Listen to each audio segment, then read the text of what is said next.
محرم الحرام اسلامی سال کا پہلا اور مقدس مہینہ ہے جس میں حضرت امام حسین اور ان کے رفقا کی عظیم قربانی کی یاد منائی جاتی ہے۔ اس دوران مجالس، جلوس اور مذہبی اجتماعات کا انعقاد ہوتا ہے۔ چونکہ یہ ایام جذباتی اور حساس نوعیت کے حامل ہوتے ہیں، اس لیے معاشرے میں امن و امان برقرار رکھنا نہایت ضروری ہوتا ہے۔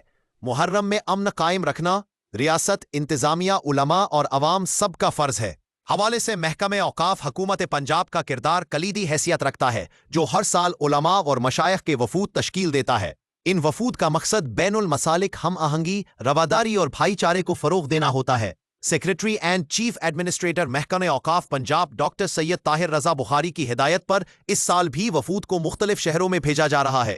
ان کی سرپرستی خطیب بادشاہی مسجد مولانا عبدالخبیر آزاد، خطیب داتا دربار مفتی رمضان سیالوی اور سابق صوبائی خطیب مولانا اسحاق ساقی کر رہے ہیں۔ یہ وفود مقامی علماء اور امن کمیٹیوں سے ملاقاتیں کر کے محرم کے دوران پرامن فضا قائم رکھنے کے لیے رہنمائی فراہم کریں گے۔